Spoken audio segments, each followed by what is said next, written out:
Hey, welcome to Fitzdog Radio. I'm Fitzsimmons. Greg, present.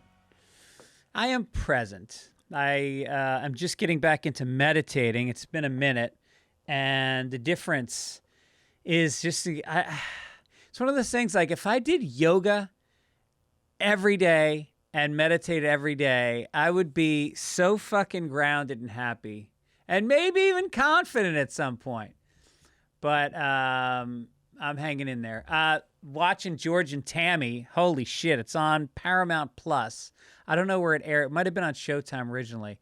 So goddamn good. And it got me into Tammy Wynette, who I'd always know, like Stand By Your Man. And I definitely listened to her over the years and I always liked her. But goddamn, I've been going down the rabbit hole the last few days and listening to her. She is truly one of the powerhouse country singers of all time. And I'm trying. I'm listening to a lot of country. You guys have given me a lot of good suggestions. Turned me on to some great people. But I got to say, Tammy Wynette might be the best of all. Loretta Lynn and Tammy Wynette might be the best of all time. Just so moving and not hacky. Tammy's like old school country, but I don't find it to be someone trying to act like a cowboy and whiskey and breaking out. It's just fucking, some of it gets so redundant. Jesus. But her shit is pure. It's real. So check out the show. It's starring, I'm so bad with names. The guy's name is, I'll think of it. I'll say it in the next pod. They're so talented. They're going to win some Emmys. I don't know if it came out this year. If it did, it's going to win a lot of Emmys, especially since there was no other shows because the strike, which is over. Strike. Well, I shouldn't say that. I am not celebrating the strike being over yet because nothing's been signed. It still has to get voted on by the membership, but there is a preliminary agreement between the studios and the writers. So I'm very excited to be able to get back to not working in the writing industry because of who I am. I'm not one of these bitter guys like, oh, so it's not fair to straight white guys. 57-year-old straight white guys not getting a lot of shots at the plate these days. There's way less jobs, and there's a lot more diversity hiring, which is good. Octave higher, which is good. Not good for me, though. It's good for society, maybe. But selfishly, I'd like to have another writing job. Anyway, went around Venice a lot lately. I celebrate is it a town or a city? I don't know if Venice is considered its own city. But God damn it, I've been here for 22 years, and I love it. And Annie Letterman, I don't know if I talked about this on the last podcast, but we always meet up for coffee, me, her, and we got the Venice 3 with, why am I forgetting her name? Anyway, there's somebody else. Jesus, I can't fucking... You understand something? I have ADD, Jessime Peluso. I have ADD, and when I try to recall names, if it doesn't come instantly, then I'm like, picture a guy in a pool trying to get a beach ball and slapping at it, like swimming towards the beach ball, slapping. And the name is the beach ball, and it just flees from me, and I can't get any closer to it until I ask somebody to help me with the beach ball. Hey, can you hand me the beach ball? Can you hand me Jessime Peluso's name? Anyway, so me and Annie went on a big walk last week, and I took her through the walk streets. We went, I think I talked about this, but anyway, we're walking again tonight. But the Venice, the Abbot Kinney Festival, which is the main kind of thoroughfare through Venice. It's kind of like the shopping, restaurant, bar, strip. It's gotten pretty elegant. But they have a street fair that's been going on since I've lived here. And when I started, it was like a block long. It was just basically all the merchants would put a table in front of their shops, and maybe it got about 30% more crowded than it normally would on a Sunday. Now it's an extravaganza. It runs 20 blocks. I don't know if there's 20. There's probably 15 blocks on Abercrombie. They shut the road down, and there is live music. There's beer gardens. There's food trucks. There's amusement rides for the kids. There is, OG Venice Latino dudes on tricked out bicycles like you've never seen. Picture a lowrider as a beach cruiser. And just a lot of characters. Bras were prohibited. You had to check your bra at the beginning. They were not allowed. There was one bra. And people really gave for a dirty look. It was not cool. A lot of interesting footwear. You could give Venice shit for a lot of different things. You go, oh, it's fucking homeless, it's dirty. Well, then fucking grow up. If you don't like a little dirt, if you don't like a little fucking crime, go move to goddamn, Peoria and live in a gated community. But if you want to see racial diversity, you want to see gays and lesbians and tris and bis and queers and all that, it's all there. You want to see old and young hanging out together, artists, musicians, fucking, it's great. It's a great place. And people wear interesting footwear. They mix it up. Boots, flip-flops. I hate when dudes wear flip-flops, especially if you got some cruddy-ass, dried-out toenails. Nobody wants to see that shit. What the fuck? What is this, Margaritaville? Are you wasting away in Margaritaville? Put some goddamn toes on your shoes. So we got there at noon, and we were there till it ended at 6:30. Basically, it ended by police cruisers drove up Abbot Kinney with sanitation trucks picking up the garbage cans, and they basically pushed you out of the street. I didn't want to leave. We had such a great day. It was me and Aaron and Tom O'Neill, my buddy who wrote Chaos, the amazing book about the Manson murders and the 60s and LSD. The Kennedy assassinations, one of the best books ever about the 60s. Definitely about Manson. Fuck Bugliosi. So get that book. So me and Tom are walking around together with my wife and Mikey Fitzgibbon and assortments of other people we ran into during the day. And it was fun because Tom and I were getting... I don't get recognized a ton, but I get recognized, walking down the street. In an average day, I'll get recognized at least once. But at a festival, it's a lot. And so me and Tom were competing about who got recognized more, which, again, was not a ton. But, 4 or 5 times, 4 or 5 different people. And then but without exception, if they recognized Tom, he would say, do you know who this is? And they would go, oh, that's Greg Fitzsimmons. And if they recognized me, I would say, do you know who this is? And they would say, oh, it's Tom O'Neill. So that was fun. My son came screaming through, I don't think he even knew we were there. And he came up the middle. The block was fucking shoulder to shoulder crowded. And him and his buddy Gabriel were riding skateboards up the middle of the street. I don't know why, but they're heading off to Central America in a month or two. They're going to go for 4 months. Guatemala, Mexico, Costa Rica. They go in a bunch of countries. He's just working right now at a restaurant, saving up some money, but they're both fluent in Spanish. And this kid, Gabriel, is kind of a cool Renaissance man. He does it all, so he's in good hands with him.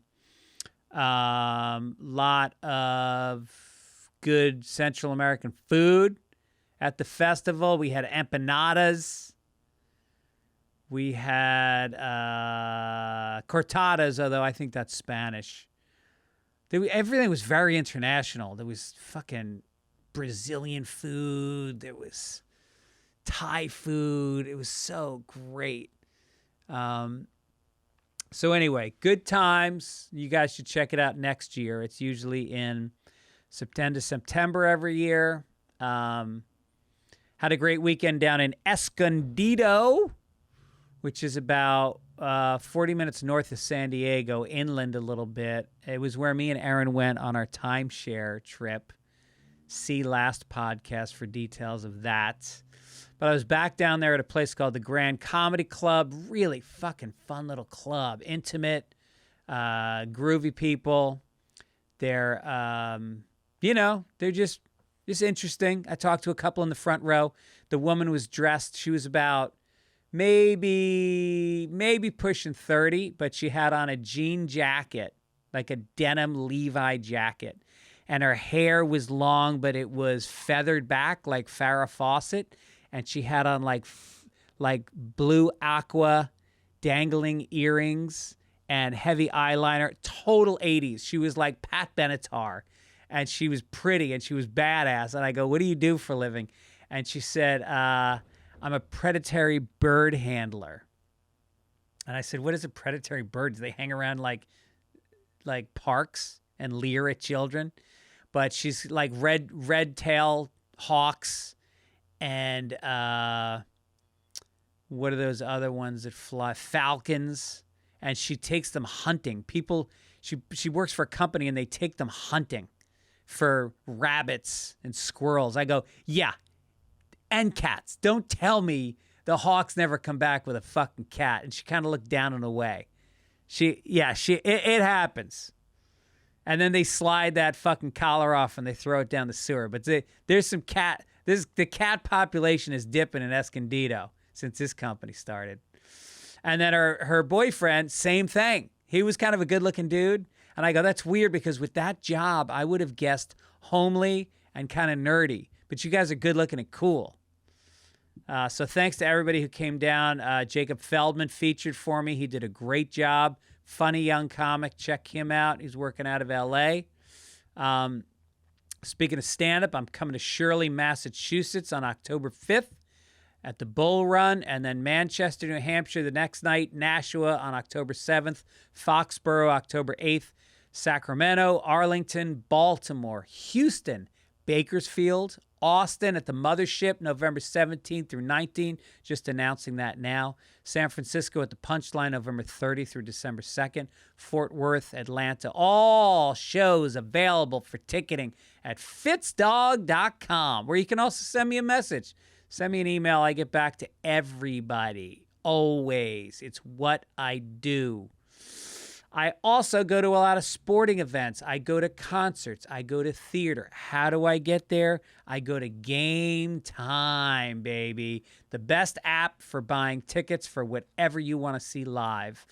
They basically cash in on this like last minute tickets, flash deals, and they get you in. You don't have to stress about, oh, should I buy them now before tickets go up? Just hang with them, track the tickets, and then you'll get yourself on their app. It's a piece of cake app, couple taps. It's right there. You don't have to download. You have to print. You don't have to transfer. Piece of cake. Check out what it looks like from the seats. There's a video tab on the app. And they've got a guarantee. If you find tickets for less, they will refund you 110%. If it's the same row and show and all that. What else? Right now I'm looking at tickets for Jason Isbell in Nashville. So we're going to track those. And then Wheeler Walker Jr. We're going to get our tickets for that. And it's local. You put in where you live and it shows you what's going on in your area. Open your eyes up to, who knows, maybe Chelsea Handler's doing live comedy in your area. Maybe Mo Mandel. Maybe Rush is touring again with a new drummer. Download the Game Time app. Take the guesswork out of buying tickets with Game Time. Download the Game Time app, create an account, and use code Fitzdog for $20 off your first purchase. Terms apply. Again, create an account and redeem code FITZDOG, Fitzdog, for $20 off. Download Game Time today. Last minute tickets, lowest price, guaranteed. Hey now. Want to give a shout out also. My friend Zoe Friedman sent me all the info for the Comedy Gives Back Health Net. If you're a comedian who's struggling, Comedy Gives Back is this great organization that I work with. I'm on the board for one of their events, the golf tournament that's coming up. And they raise money and they help out comics that are down on their luck, need mental health care. They need drug rehab. They've done an amazing, I've met so many comics that have been helped out by Comedy Gives Back. So this is a shout out to comics. So basically, if you're looking for a way when you're on the road or here to, it's not meant as a health insurance, but what it does is it gives you access to a year of coverage where it can find you low cost and transparent pricing for prescriptions, specialists, urgent care, ER visits. So go to comedygivesback.com/healthnet and see what they can offer you. And why? Where do they get the money for? In this case, this program is being funded by Bert and Leanne Kreischer.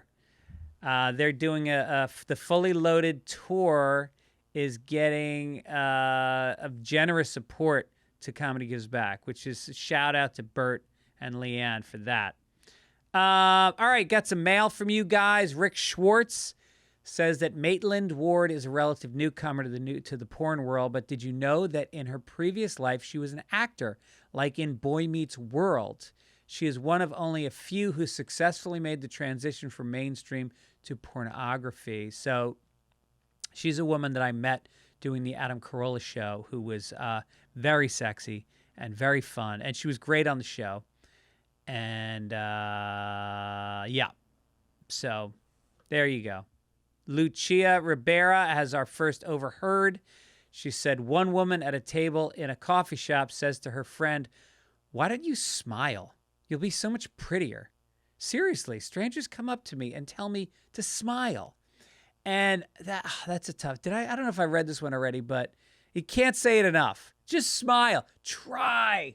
I don't smile. I have resting cock face.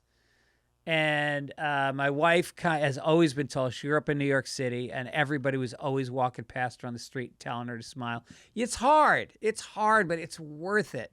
Just try to smile. I mean, maybe you can retrain your face. Maybe if you get Botox just in the upper part of your cheek, maybe that'll suck the sides of your lips up into like a Joker-looking smile. Lucia also overheard a man walking with a woman on the sidewalk. He says, "You can't drink beer, but you can smoke crack on the street." That is true. I've seen cops on 6th Street in Austin walk past somebody smoking a crack pipe in a storefront, in a recessed storefront. I saw it. And yet, they will bust you for drinking beer. I think maybe the difference is they're making money. The crackhead's got no cash. He is not going to pay a ticket. He's not going to show up for a court date. What's the point? Why waste your fucking ink and your pen writing the ticket?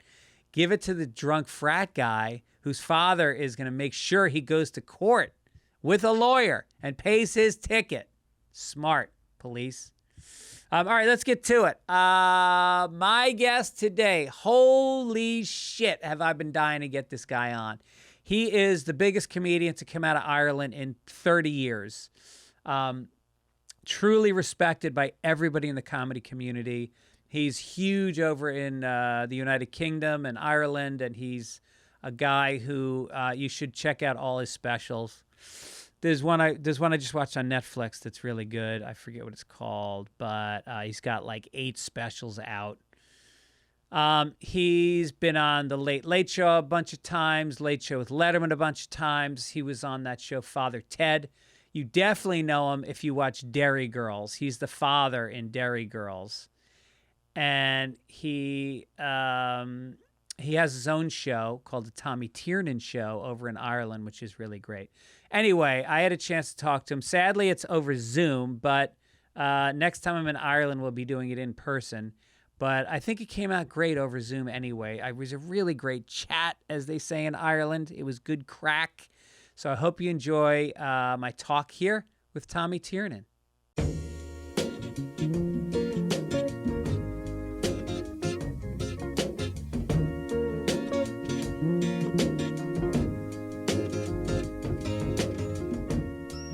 You look great. Beautiful. Oh, thank you, man. I appreciate that. Really? I just got a new computer, so I think my definition is higher than it used to be. Well, it suits you. You have the face for high definition. Oh, God bless you, Tommy. Tommy Tiernan joins me right now on Fitzdog Radio. Tommy's a gentleman who, if you don't know him in the States, which is a goddamn shame, he's comedy royalty in Ireland and around the UK and I would imagine Australia and Europe. Not really. No? I'm kind of I would have a profound impact in very few territories. I think you once described yourself as a local poet. I like that. That was a long time ago. Now I'm more of I was talking to somebody recently. I'm one of the I'm one of the unknown prophets.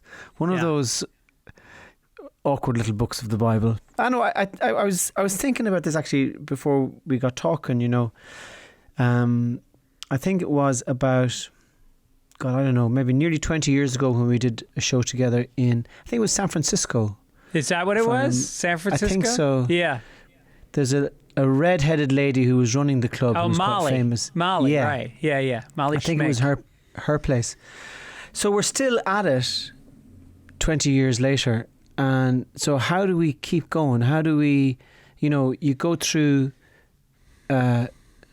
stand-up has appetites in terms of popularity and all that kind of malarkey and whatever style of comedy is in and been given a high profile. And sometimes that's shining on you and sometimes it's not. So how do we keep just going with I know we're financially obliged to keep going. Yeah. But and creatively, that thing of just keep going and keep working on the craft and so that's well, it is a moving target, but it's funny when people ask me, is it really hard now in this woke environment? I just have such a fucking issue with that word. In this woke environment to do stand-up comedy, I go, it's the opposite. It's that people come to comedy clubs because it's the last bastion of free speech. It's the only the only place you can, in the confines of that room, you can talk freely. And, especially now, I don't know if they do it in Ireland, but a lot of clubs in the States, including that club in San Francisco, have these sleeves where you come in and you got to stick your cell phone in. Oh, yeah. Club locks it and you get on the way out. So it preserves that. But we're the hookers in the whorehouse in Utah. Is that? And the new deal is one of them just gave a 10% discount to Mormons because they live right next door. And the Mormons have outlawed pornography on the internet. So they go, come on over here. And apparently 90% of the clients now are Mormons. Wow. That's a biblical percentage as well. I think evangelical Christians are encouraged to give 10% of their earnings as a tithe. That's right. The prostitutal tithe. Yeah. Well, look, Jesus Christ was the most woke guy in history. You think that, if you're giving money to a prostitute, that's exactly what Jesus would have done. Mary Magdalene. Sure. He hung out with them anyway. We're not sure of the details of his interactions with them. Right. But we know for sure that they were friends. We know that for a fact. Yeah, nobody talked back then. You could be friends with a prostitute without stuff being said about you. No, it was expected. Yeah. Countercultural figures. But isn't it funny when you think about Jesus, like all these quote unquote Christians in this country, which has really just become an arm of the political right. Sure. And they are the most anti-woke group, these Christians. And Jesus Christ, all he cared about was the poor and putting the last shall be first. He used to wash the feet of paupers. Yeah. He was a kind of a mentally ill communist.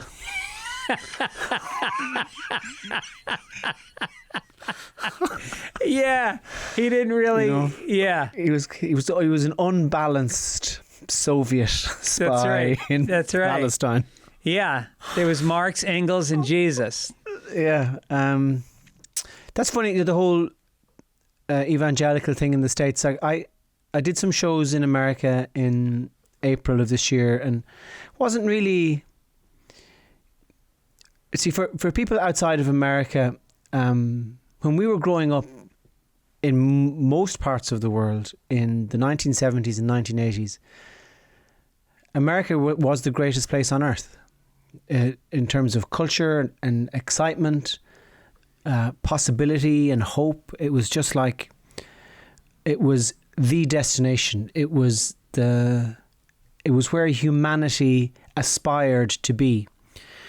So that adventure was had all through the 70s and 80s and into the 90s and all that type of stuff. And I hadn't been over there for such a long time. And the gigs were booked and I wasn't really looking forward to it. I was going, has the adventure gone out of America or something? Or maybe now the adventure is in the fact that it's falling to pieces. Yeah. That's where the adventure is. But what I realised when I was there was how much I loved the place. Yeah. And how much Americans get a bad rap abroad, but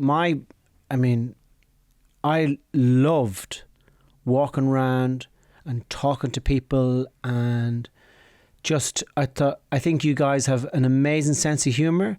I think there's a slight edge of sarcasm to all of you. I think there's just, everybody is ironic and just ready for a funny line, or they're sincere and they're friendly. So I love it over there. That's an apt description of Ireland as well. Well, you were just over here, not far from where I live, actually. And what was your I reached out to you, and then it was a very flaky reach out because I had spoken to. Do you know a guy named Kevin? You know Kevin Healy, obviously. Of course, yeah. So he booked me in and over at the Roisin Dub. Is that how you say it? Roisin Dub. So it's the Roisin Dove. It translates as the Black Rose. Oh, okay. We got one of those in Boston. We got a Black Rose pub in Boston. So I was over there, family vacation, but I dropped in and I did one show over there, and he is just the nicest guy in the world and such a character. And a guy named Carl Spain opened for me. Yeah. Oh my good God. Yeah. Right. He's kind of like how would you describe him? He is. He's destructive. And he's fluent, and he's brilliant, and he's a mess, and he's fantastic. He's a bit like if Cheers was set in an actual shelter for the homeless. Carl would be one of the guys at the bar. Hey, how's it going, Norm? I have no home.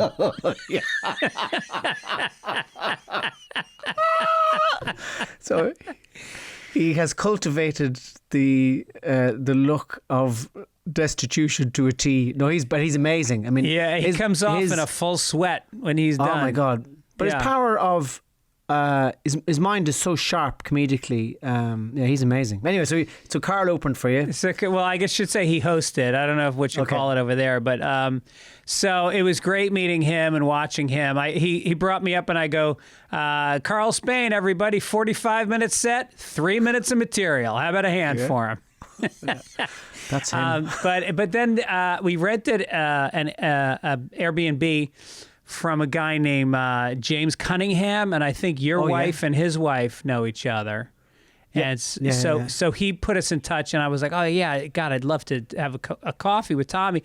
And then by the time I got the info, we had to go to the cliff some more, and so I texted you just to say I would have loved to see you. But but Galway. Let's talk about Galway for a moment. It was My grandparents are all from Ireland, and so I've been over there. That was probably like my 5th or 6th trip over there, and I got to bring my kids for the first time. Oh, lovely! Yeah. And they're 22 and 20, and they both have been immersed in the, Irish music. And I used to read Yeats to them at dinner sometimes, and I just wanted them to not. And unfortunately, the limericks that my grandfather used to recite when we had holidays, he would go on for an hour, and as he started to lose his mind, my mother and her sisters would finish the limericks for him. All right. And it's so sad when I think that died away. Like I don't know those limericks anymore, and they were beautiful. And so I bring them to Ireland, and they got it. They immediately felt like, this is where my DNA is. This is where I started. Yeah. You know, it was incredible. Galway's an interesting spot. Galway has had to develop the ability. It's very small. Like, it's only a population of maybe 80 or 100,000 people. Yeah.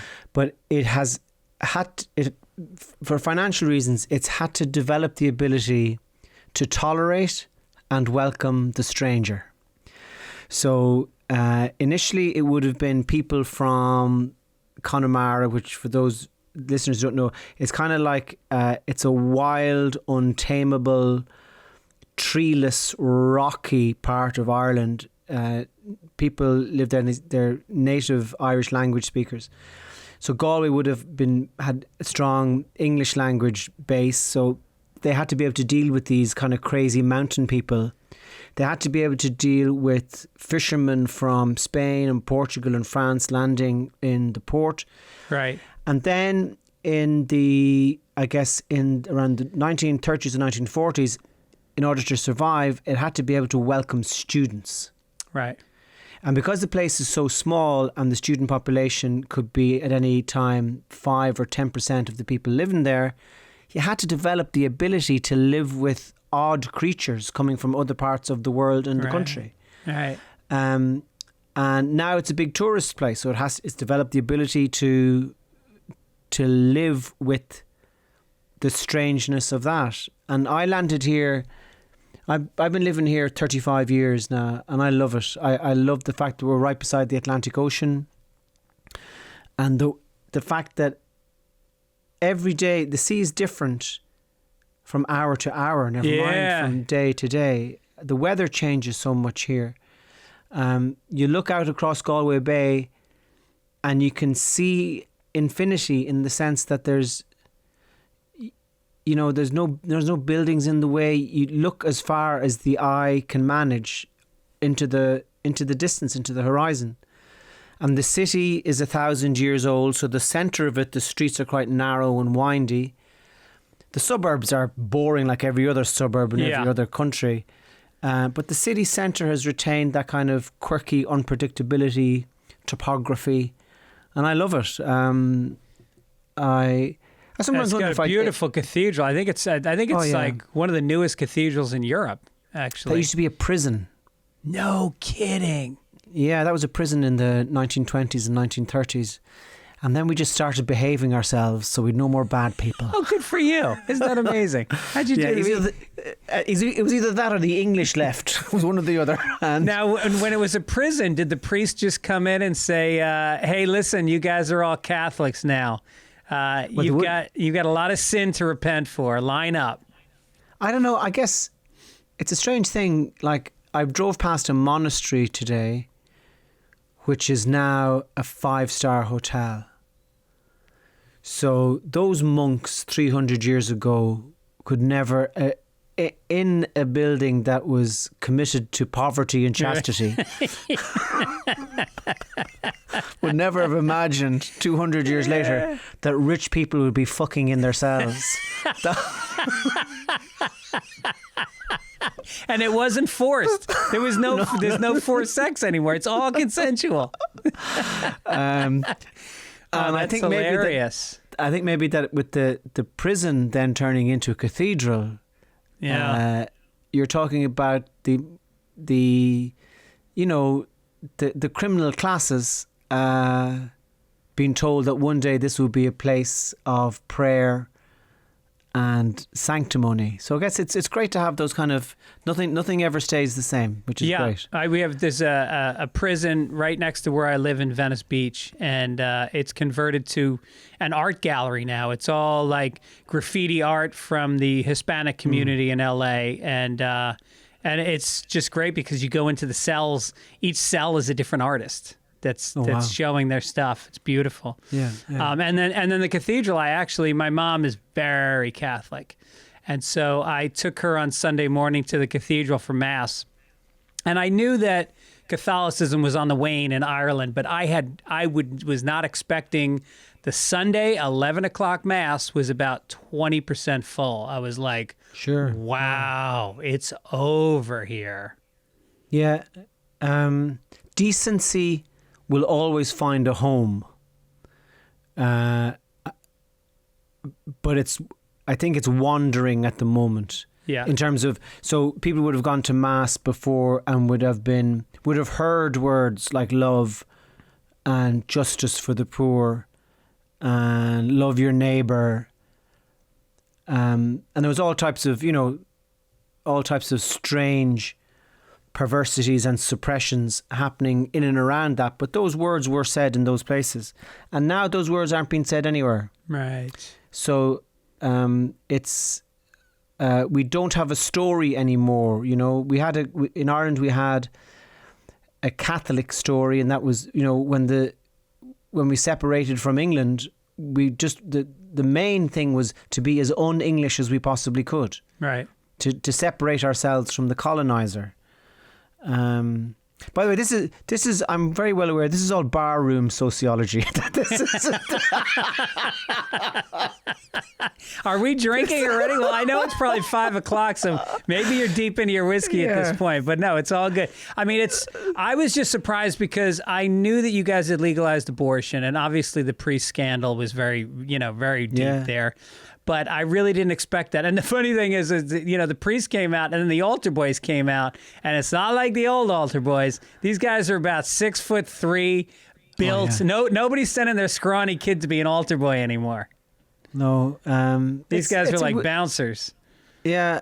It's a strange time, you know, but I think every time is strange, you know. Yeah. Every generation thinks it's living in a time of crisis. Say with stand-up now, you know, and the way that Trump was a real easy target for stand-ups, a real obvious target. But you listen back to, say Bill Hicks, an album recorded in maybe 1992 or something, and he's talking about Bush being the devil. Right. You know what I mean? So it's like every Republican president is the devil. Things can't possibly get worse. So we always seem to be living in a time of crisis. I don't know what my original point was, but it's not important. Well, it's that there used to be a focal point for faith and good deeds, and it was the church. And now there isn't. Where is that going to be now? Yeah. Now there isn't. So yeah. I don't know. I don't know where people go to nourish their decency anymore. I'm not sure. Yeah. Well, I think it's this new Gen Y gets a lot of heat because they're not hardworking and they're not getting on board with the linear progression of college, you know, internship, job. But at the same time, they are. I mean, you know, this woke concept. It's just progress. They are pretty committed to changing the world. There's so many of my son's friends who are just getting out of college. You know, my son's going to Central America to teach and to try to you know, he's fluent in Spanish and he wants to get involved with that. My daughter wants to work with special needs kids. I think that there's a real philanthropic vibe to these kids, and I don't know that it's going to be organized as much as it's going to be done individually, and who knows how the internet affects the proliferation of that. Sure, but that was always there. That was always the thing, to go to Central America and South America and work with people that you thought needed your help. It's always been part of youth culture. You know, I've got 6 kids, 2 of them in their early 20s, and I don't think I think this generation, their generation, is more anxious maybe than we ever were. Right. But I don't think they're lazy at all. I don't think they're more important than the adults. That's one thing I don't hold with this veneration of children. You know, that you know, there was a time when old people were revered. And now we've flipped that on its head completely, and it's all about the young. So we're just swinging. Everything is an experiment and an adventure. Right. You know, well, Ireland will one day be united. Why? Because that's the most exciting thing that can happen. Right. Do you know what I mean? It's exciting, and it has to happen just out of curiosity. Well, is Brexit going to make it happen? Is that going to be the impetus? I have no idea. I've no idea what will make it happen, but it just in the sense that we're a species that's hungry for stimulation. Right. You know, we can't stay bored for too long, and even if our behaviour is destructive, at least it's fucking interesting. Right. You know what I mean? So even if it's the worst idea in the world to leave the European Union, fuck it, let's do it. It's interesting. Right. You know, so I think Ireland will be united one day. I think in America, I mean, things are so interesting there that it's dangerous. It's kind of... I think there's an addiction to chaos. There's an addiction to leaders telling you that they are going to change things and they don't have a plan. The amazing thing is that the Republicans want to repeal health care. Not once have they put forward their own plan that makes any sense. You know, every plan they have about taxation and going back to the idea that there's trickle-down economics, which has been proven to not, they keep throwing it back out there because it's radical. It's, you know. But there are, you know, as well, there are dangerous people in power. There are people who, by the gift of privilege, are able to tolerate the idea that poverty is a sign that the system is working. Yeah. Because if you have people who fail, that means you have people who can succeed. Right. And as long as you can have people who can succeed, we are doing our job. So the poor people, God be good to them, they are a sign that everything is okay. And there are people who believe that. And a lot of them are in very, very, you know, high positions of power and stuff like that. So it's a fucked up, beautiful world. And well, and God, right now that is the movement from the top. Is they're very upset that unemployment is so low in this country right now because it's giving the workers some leverage. You're starting to see unions get a little bit more empowered. You're seeing wages go up. Minimum wage has just gone up. And that's, you know, the worst. Karl Marx talked about it, that capitalism demands a big force of, you know, unemployable people. Yeah.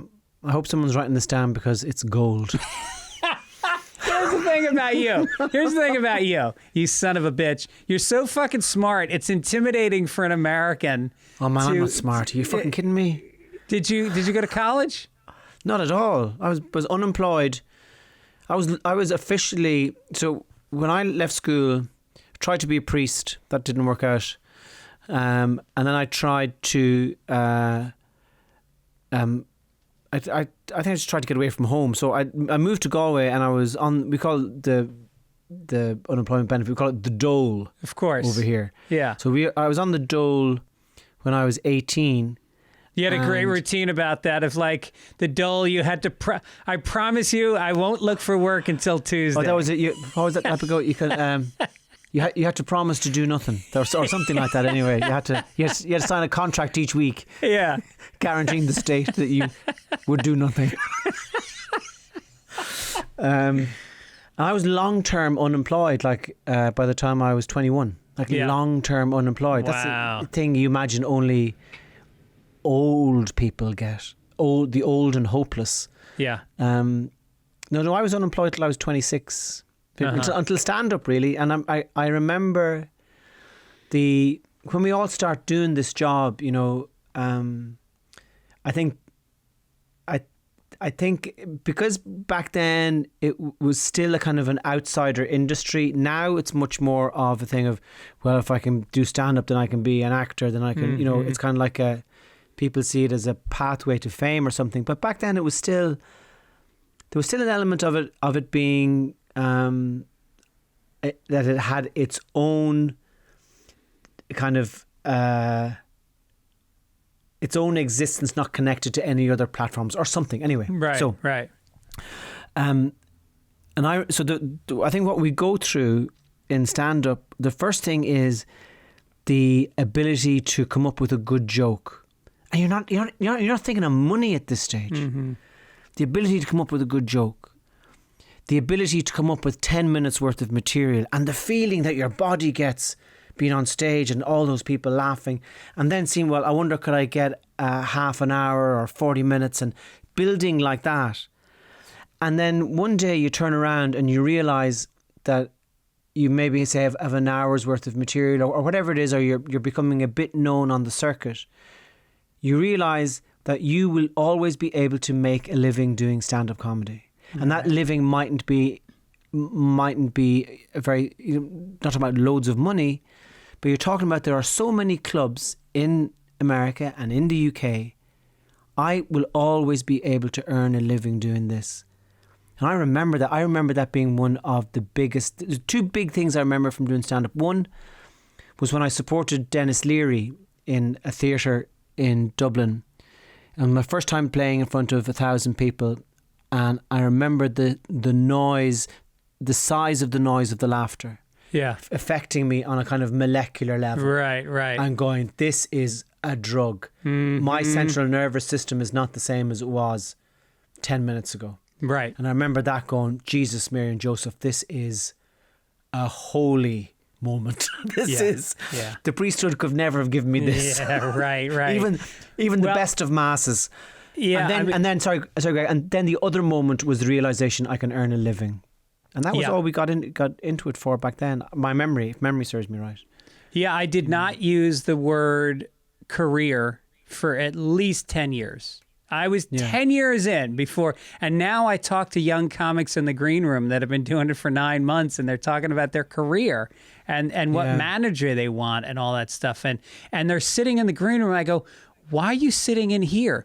You got, Bill Burr's on in the main room. You should be in the back row soaking this in, not talking about your career.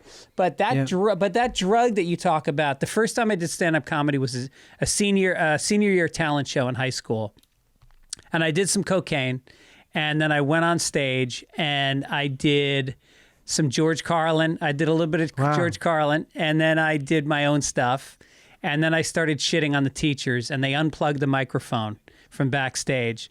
And so I yelled to the auditorium. I yelled out the rest of my act. And I walked off stage, out the door, and I jumped up and down for about 3 minutes. My head was, part of it was the cocaine, but my head was exploding. And I'd been going to stand-up clubs since I was a kid. I grew up in New York, and I went to the comic strip in the Comedy Cellar and watched Seinfeld and Paul Reiser and all these great comics.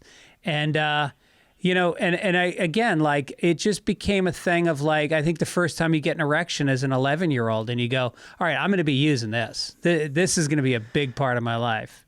See, if you had to, say, died some sort of horrific death on the way home to your house that evening and only had that one night, given all that you did in that one night, that would have been one of the most remarkable mythological careers stand-up has ever witnessed. They'd be telling stories about you, and then they unplugged the mic because he was telling the truth. And he was out of his mind on cocaine. Man, you should have seen him.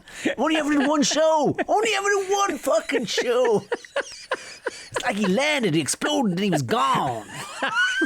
He got it, man. He got it. He got it and he gone. And the final scene, I'm slumped forward, the horn is blowing on the car. That's it. It's over. Like a burning star through the sky. That's it, Joe. Oh my God. And Netflix would do 8 episodes on that. Yeah. So how many clubs are there in Ireland? Because it's mostly theaters. Like the Roish and Dove are doing music as well as comedy. But how many designated clubs are there? There's lots of clubs now in Dublin. They're small. They're in bars. They're one night a week. They take over the lounge or the gig room or something. But there's a lot. There's a great comedy club in Cork that's been going for, 30 years. A place called City Limits. There's Galway. So there isn't. I don't know, but I have asked around, and people are saying, there's a lot of clubs. I mean, I don't know if you can earn a living in Ireland doing it, but there are a lot of clubs. Right. And so the living you can make in Europe is great, and then cracking the American audience has been something that I've seen great comics like yourself come over and, play big theaters in the States, but not the clubs. I don't see like Dylan Moran. Is it Moran? Yeah, Moran. Yeah, he's been on the podcast, and I know he comes over, and he's like, I know Largo is a big room for you guys. That's a place that, you know, Flanagan runs it, and he has a great eye for taste. Obviously, he's Irish. And then I guess you work with Arnold Engelman. Does he produce some of your shows? I mean, I've done a few of the clubs and love them, and I think that's one of the American clubs are the kind of they're where stand-up belongs in a sense. You can do stand-up in football stadiums and theatres, but I know that I grew up listening to stuff that was recorded in clubs. Right. So going way back, and people like Mort Sahl, Woody Allen, Cosby's stuff, Richard Pryor's stuff. Yeah, they were all recorded in clubs, you know, and you could hear people talking in the background. Lenny Bruce, most of his famous recordings are from theatres, but there's some fabulous club recordings of his as well. So I just think that environment is, you could say that the form, the stand-up comedy form was kind of invented in America. Yeah.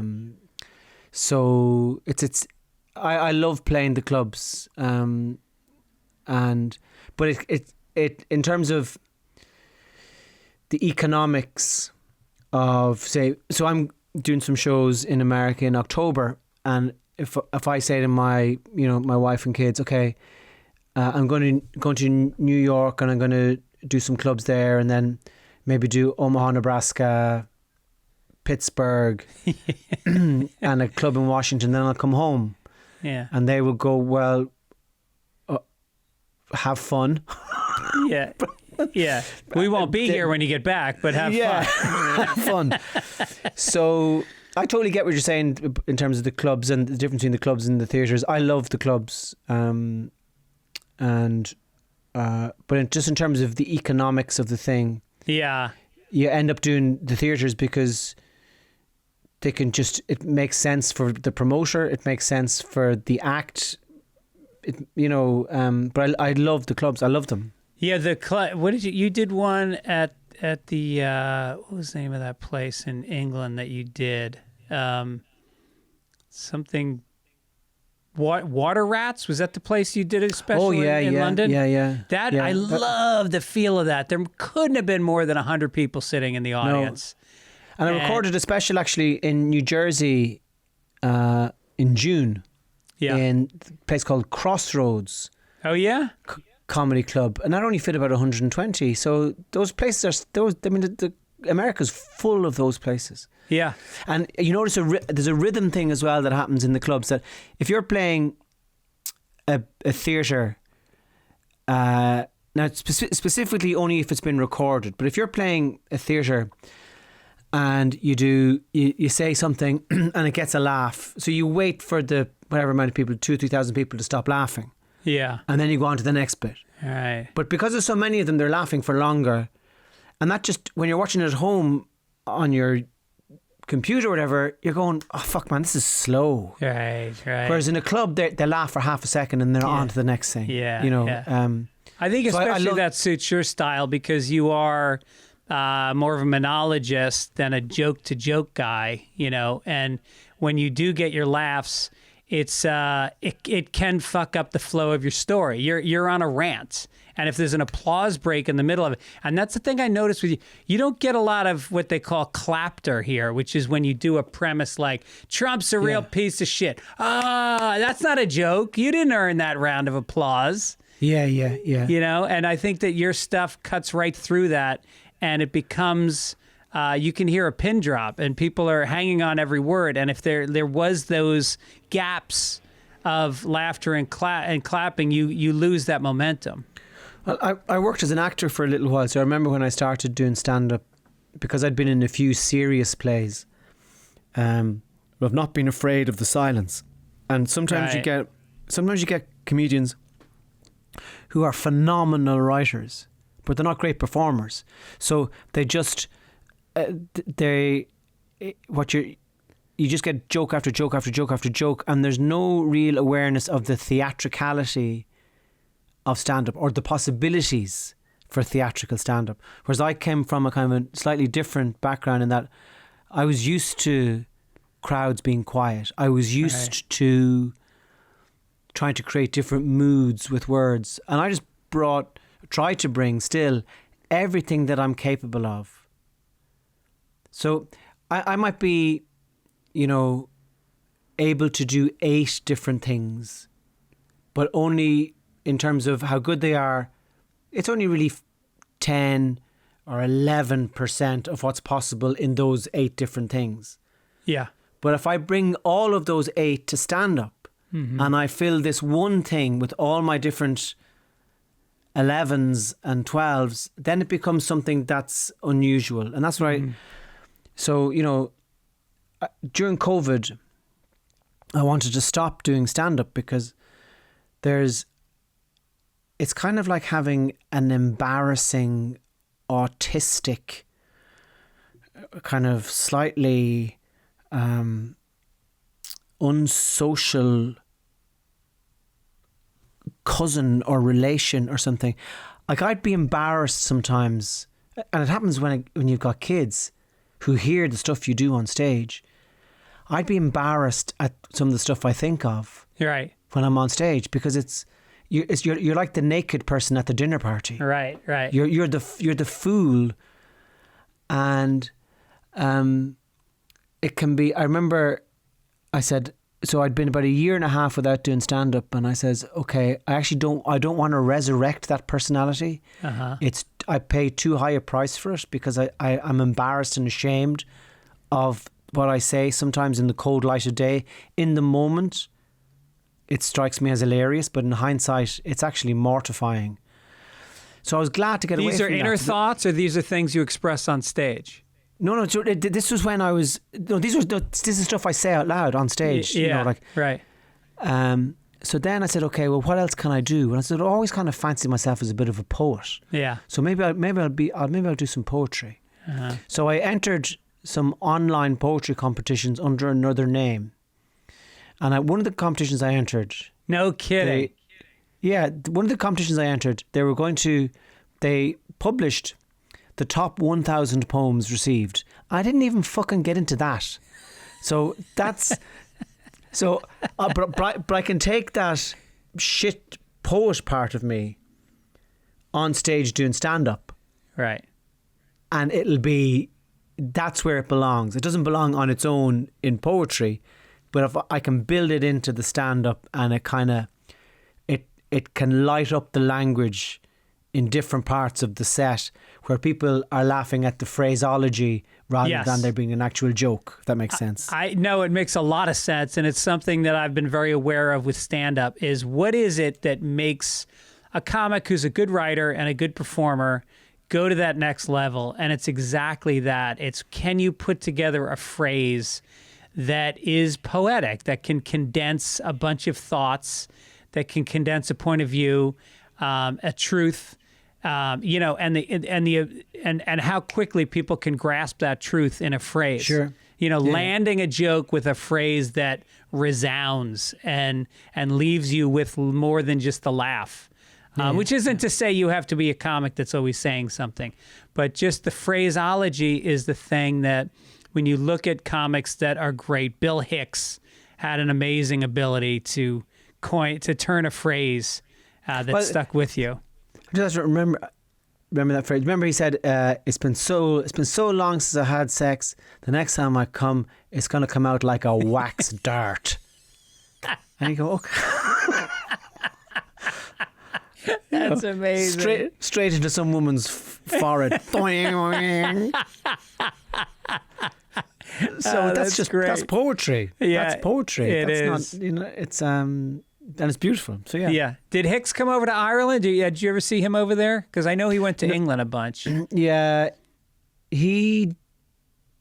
I'm not sure if he ever came to Ireland. Did he die in 94? Am I remembering that right? Sounds about right, yeah. No, about 94, yeah. So, no, I don't think he ever came here. Yeah. Don't think so. Right. But we had there's a great festival over here, still going, but back in the late 90s it started, mid to late 90s. It was called the Kilkenny Cat Laughs Festival. Yeah.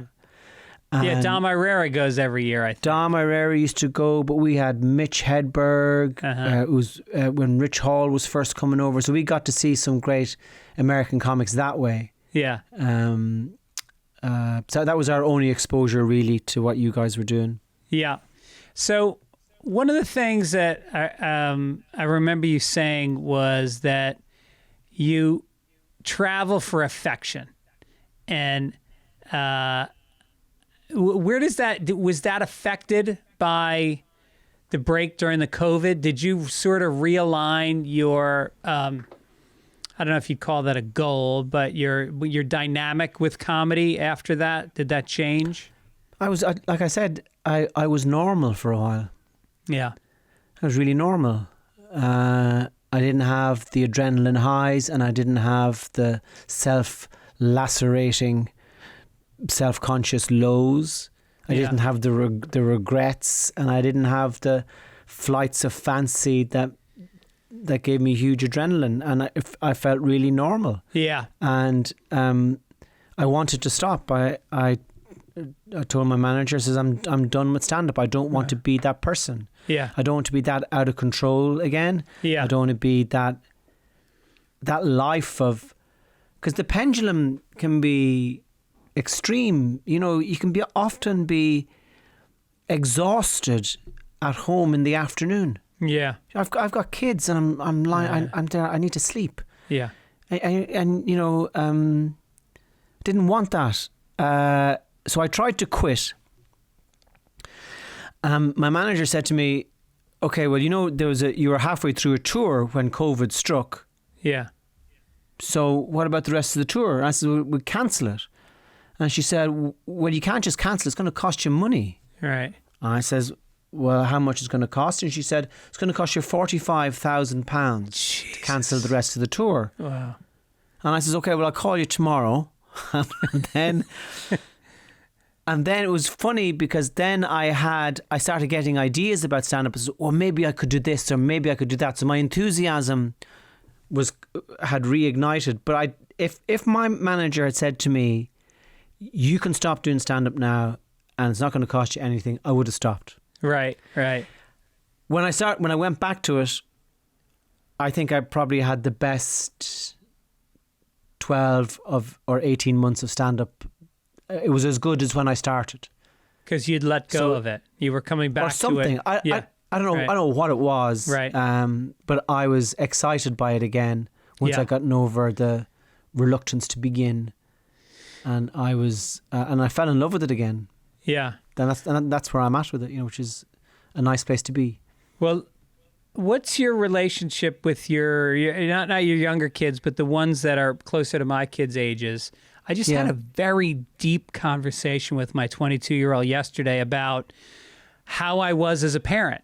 He made a little snide comment, and I kind of dug in and I go, "What did you mean by that? Like, what shortcomings did I have as a father?" And one of the things he said is, "Well, just, you know, by default, you weren't around half the time. Yeah. You know, you were gone. And then when you came back, I felt like we weren't connected, and then we would get connected again, and then you would go away."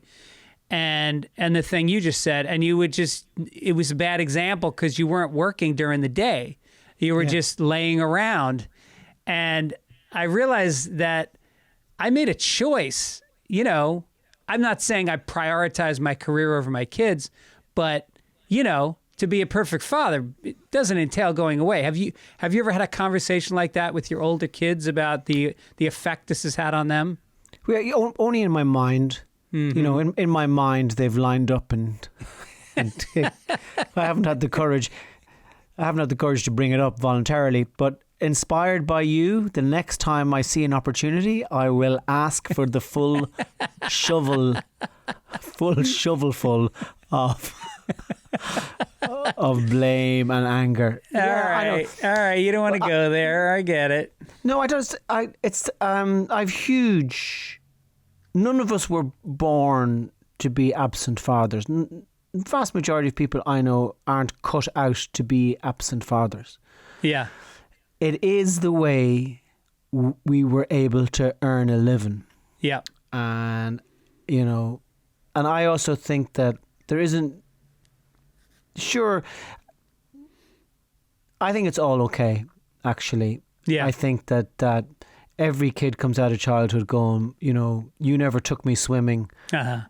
You never, like my dad I used to play in goals in soccer, and my dad would come to the matches and stand behind the goals, and every time the ball was coming towards me, I'd hear him go, "Oh shit."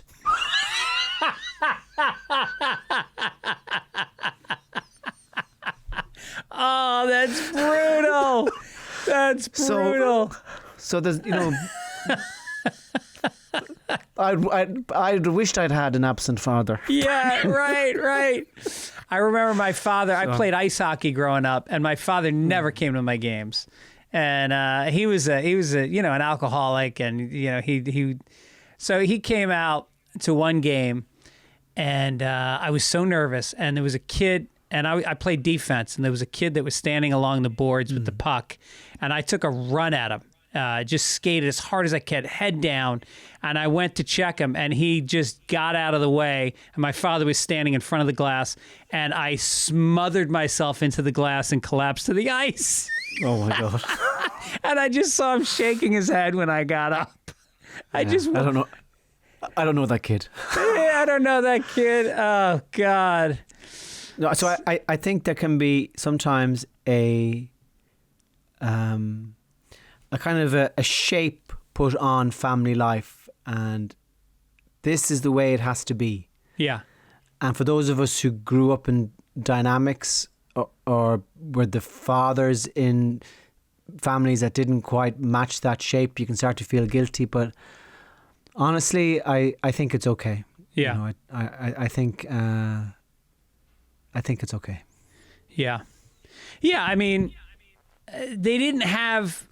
We're the first generation that's stopping cycles. You know, I mean, like in my family, like I quit drinking 28 years ago. And, you know, and previous to that, everybody in my family was alcoholics. So, you know, my father died at 52, and my grandparents died in their 40s. And it was, and so... You know, my wife went from being somebody who was a latchkey kid that the parents ignored to being, you know, the one that reads books and is like a therapist to the kids. And I think that in light of that, me being gone half the time doesn't stack up. I think that the greater good was that we didn't pass down to them some of the stuff that we'd inherited, and we did the work. And we did the work. How do you mean? Went to therapy, went to AA meetings. You know, we did the things that we needed to do to not pass that stuff down. You're so socially and emotionally responsible in America. We're still in the fuck it, we'll be grand phase of parenting. That sounds like a man who got off the drink and is back on the drink again. Hey, you read my bio. Yeah. I was off drink for 8 years. Yeah. And loved it. Loved being sober. I really enjoyed it. I liked being sober at parties. I liked waking up in the morning without a hangover. Liked being in control, relative control. And then after 8 years, my wife begged me to start drinking again. Get out. What? We were on holidays in County Cork, and she said to me, "You're no fun anymore. Oh my God. There's a bottle of wine in the fridge. Please drink it." Wow. Now, subsequently, she has become a psychotherapist. She's generally known as the worst psychotherapist in Ireland right now. But yeah, I started drinking again, and I do think it's a dynamic relationship in that it is, you can't take it for granted. So I would have gone through phases where I drank when I started again, of drinking too much, and then kind of being able to to drink very well in terms of if I was in a situation where somebody offered me a drink, I was able to take it without having to get absolutely drunk. Right. So it's a weird one. It's not. You have to keep an eye on it.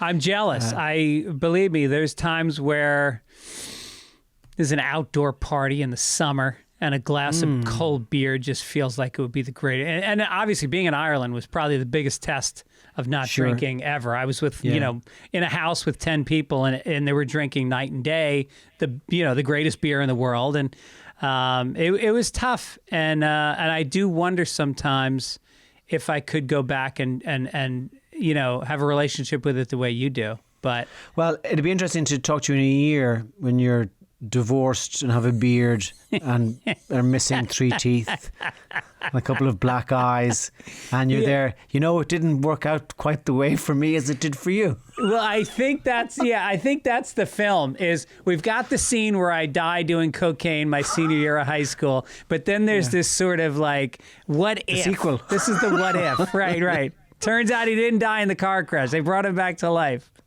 The Last Temptation of Fitzsimmons. Right back on the cocaine. My stand-up gets better than it ever was. I'm selling out theaters instead of clubs. But ultimately, he's a broken, lonely man.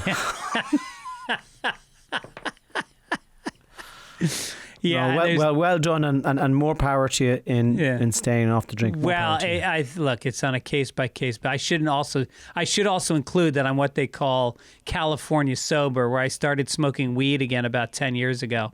Not a lot, but a little bit. That helps. That's nice. Yeah. So I want to end out by asking you. Whenever I have comedians on, I have a segment called Fastballs with Fitz. I'm going to ask you the same questions I ask all my comedy friends. We're friends, right?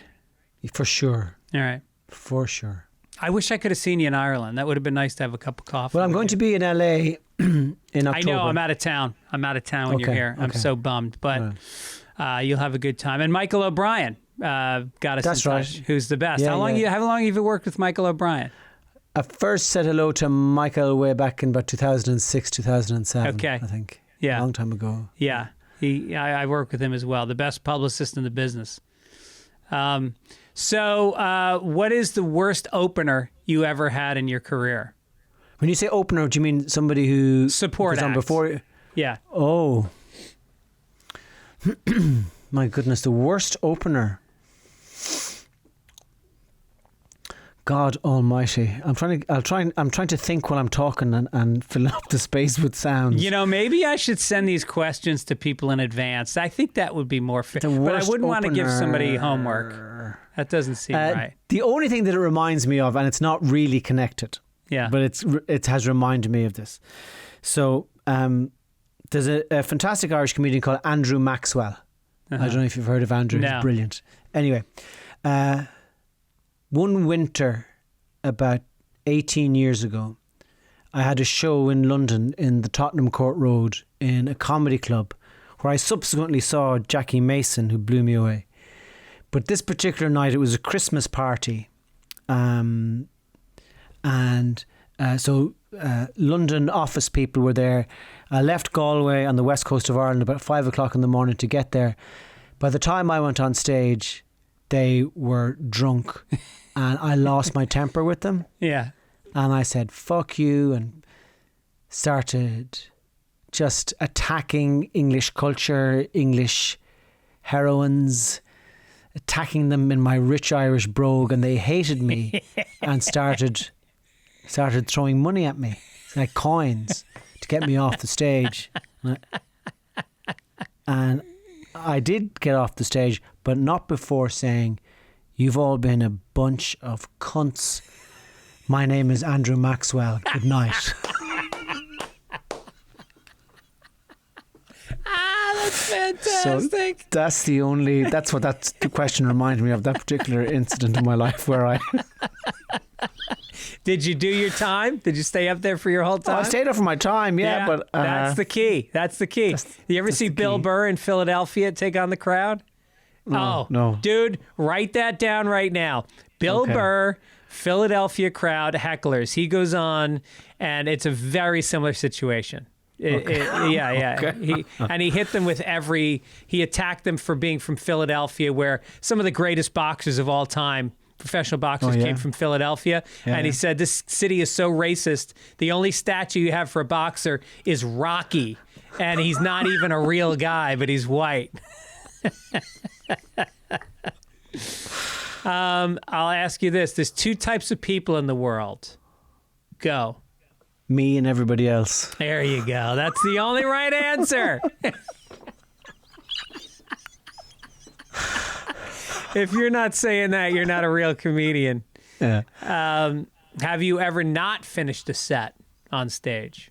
Yeah. About a year and a half ago, I walked off stage with about...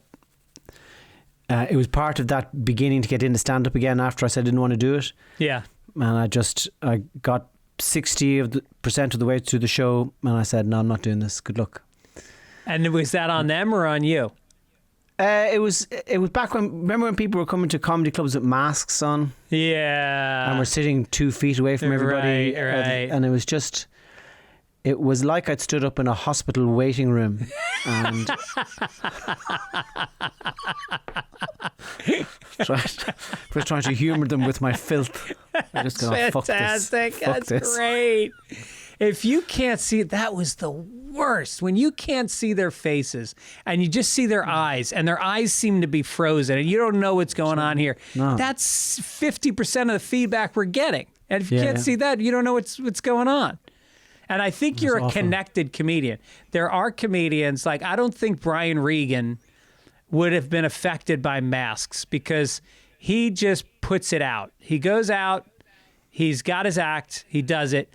You're very in tune with the audience, even though I think because you put it out, I mean, essentially you come on stage and you hang out for a minute. You don't dive in. Yeah, sure. But I'm like Brian Regan with sex. Oh, really? Just head down, throw it out. Oh, you're sexy. Don't look at her face. You can put a mask on. I don't give a shit. Just shovel it out there loud and hard. Right. But you put it out and then you draw them in. You come at them with a fucking fiery rant, and the microphone is down by your belt buckle. Your mic technique is really interesting. And then you draw them in and you put the mic right on your lips and you whisper and you bring them in again and you're watching them the whole time. It's like a lion tamer. It's amazing. Thank you. And then I'll finally ask you, what is the hackiest bit you've ever done? Oh, I think I'm writing one at the moment. The hackiest bit I've ever done. I don't think I'm ever very... Yeah, hack is always a possibility. Sometimes it's enjoyable. Yes. I try not to be... Sometimes I try not to be too snobby about laughter. Now that can lead you down the road of what's it called, of the least denomination, where your stuff isn't clever, it's too obvious, it's crude and all that. But I suppose for me, if I was describing a set idealistically, it would be a set that had hack in it. Sure. You know, you have moments of silence and drama and theatricality, moments of kind of clever concepts, moments of where the phrase is funnier than the meaning. Uh-huh. And moments of hack as well. Right. To almost not to take any of it too seriously, but not to dwell too long in any one of the styles either. Right. Maybe, I don't know. But I'm certainly not... I'm not a purist, really. I'll tell you, so here's... Again, this is only half connected to what we were saying, but it's a nice joke to end on. So there's a comedian in the UK in the 1970s and 80s called Bernard Manning, and he was quite popular at the time, but as people's awareness to their environment grew, they realised a lot of his stuff was racist, like very racist, very obviously anti-black, anti-Asian, anti-Irish. And he had his own comedy club in Manchester, gigged there 7 nights a week, full of drinking people. And I saw him do a joke once that really made me laugh. Dark room, the place is packed full of cigarette smoke and drunk people. He says, and he's renowned for being so ultra British that it has no room for anybody that he doesn't think is British. Right. So always attacking people of other races. He says, we've got some soldiers in tonight, ladies and gentlemen. Got some soldiers in. They're just back from the Falklands. And for fighting for their country. And the crowd fucking stands up and starts cheering. Yeah, sure. You know. And then they sit down and he says, they're Argentinian.